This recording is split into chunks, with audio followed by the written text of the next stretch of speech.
the mayor of the great city of Newark, New Jersey, Cory.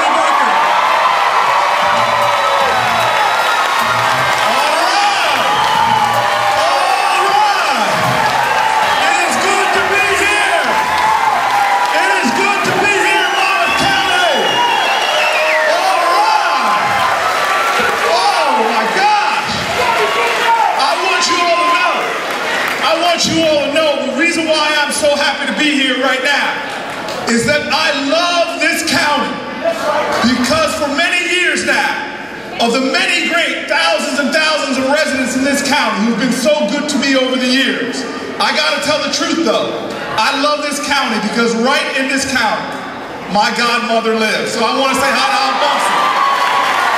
Hello to my Aunt Bumpsy.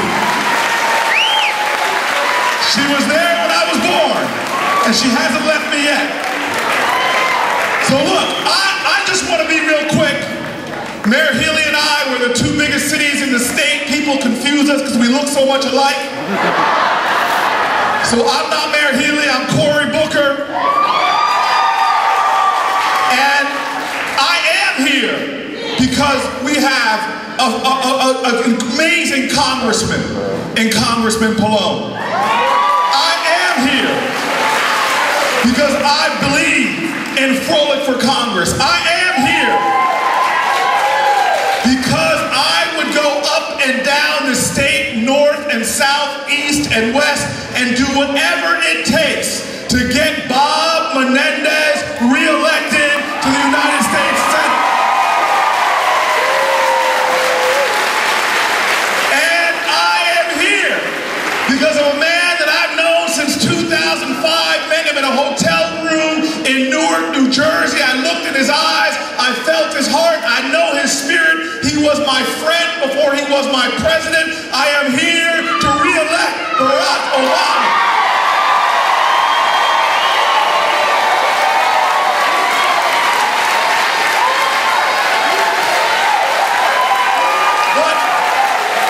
But let me tell you right now, it's not about them. This last 10 days, it's all about us. And what I tell everybody is this is the time that we've got to start telling our truth and what we are about as a nation. We are a nation that believes in equality. We're not about to start telling people to take the back seat. We hear what Ryan and his running mate Romney keep saying. They want women to take a back seat because they don't want to stand up for equal work and equal pay. They want women to take a back seat because they want to deny access to preventative care and health coverage by taking down one of the great institutions in New Jersey and America, Planned Parenthood. They want to take immigrants and put them in the back seat by not believing in the dream of America that has made this country strong. They want to tell union workers to take a back seat. You see what's happening around this country with the erosion of workers' rights. And now I was raised to understand that this is not about ever anybody telling you less, that we together are more. About anybody telling you to bow down when we are a nation that has always stood up. And it's not ever been about taking a backseat. We are a country that believe we all belong in the driver's seat of our destiny. And this right now, this is why I say it's about us. Because you see there is a movement happening in this nation where they're trying to take all the progress that we've made and wind that progress back. I always say that I now know that Mitt Romney's favorite famous singer is Michael Jackson because Mitt Romney's trying to do the moonwalk on all of our things we've advanced. He's trying to make it look like we're moving forward, but really he's sliding on back.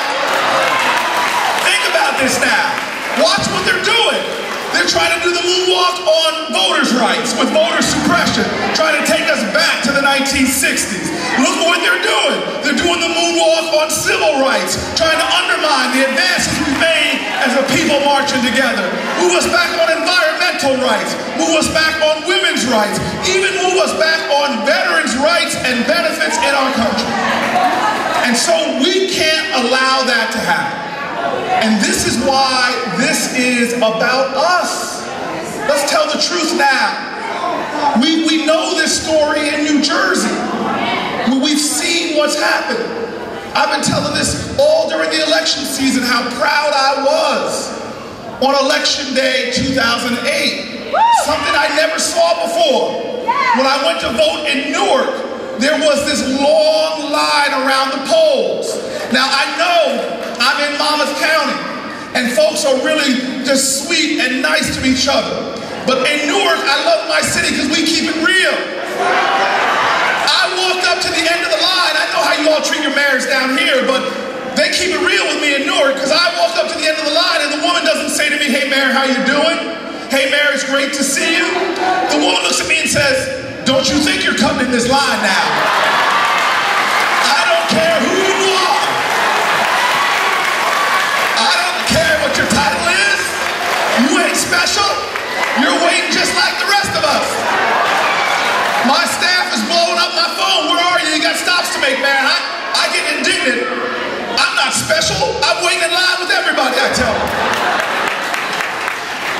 I get to the front of the line and there's a woman there yelling at the poll workers. Now some of you all in this room have been poll workers. It is the toughest job. You're working from 5 in the morning to 8, 9 at night. All they feed you is stale bread and bologna. A little bit of mayo. Poor poll workers. I don't know what version of the Bible you have, but on the Sermon on the Mount it says, "Blessed are the meek, because they'll inherit the earth. And blessed are the poll workers, because they deserve a lot of love." But here is this woman yelling at the poll workers. "I don't care if my name is not in that book. I'm voting for Barack Obama."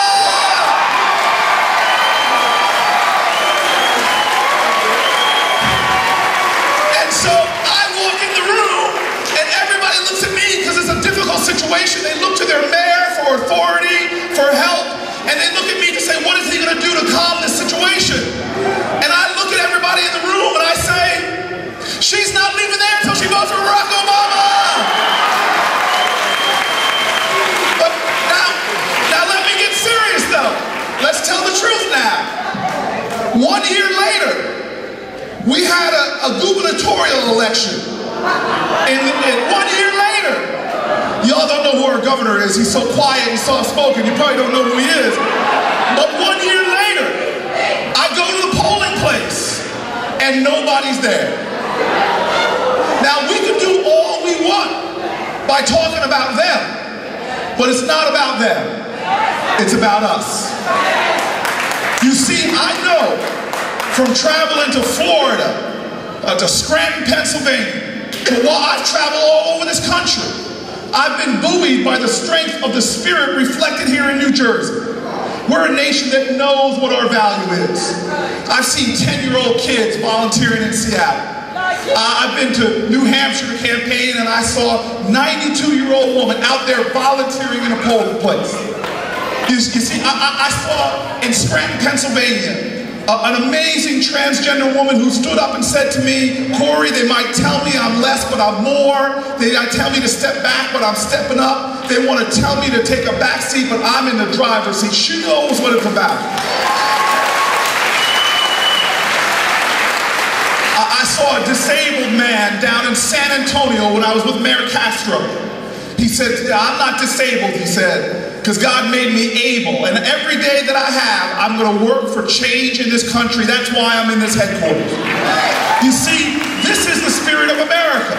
It's been church basements and storefronts. It's been high school gyms. Americans, generation after generation, coming together to expand the idea of this democracy. We know that democracy is not a spectator sport. We know that if you want change, you got to be in the game. We come from a tradition of people who never gave up on the dream of this country, who never stopped working, who never stopped fighting, who never stopped believing, who never stopped loving. In fact, we are the result of a conspiracy of love. And so now this is what this election is about. Will we continue America's progress forward, or will we let them take us on a moonwalk going back? Well, I say no. What about you? All right, well, I have a couple questions then to end on.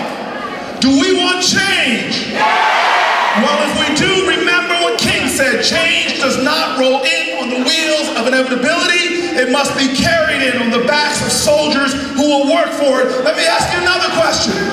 You all gonna pray for victory? Well, remember what Frederick Douglass said when he said, I prayed for years for my freedom, but I was still a slave. It wasn't until I prayed with my hands and prayed with my feet that I found my freedom. I got another question. Do we want Barack Obama to lead this nation? Well, then I'm going to tell you. Remember what Barack Obama said. He said that we are the leaders that we've been looking for. We are the one nation under God. We are the indivisible.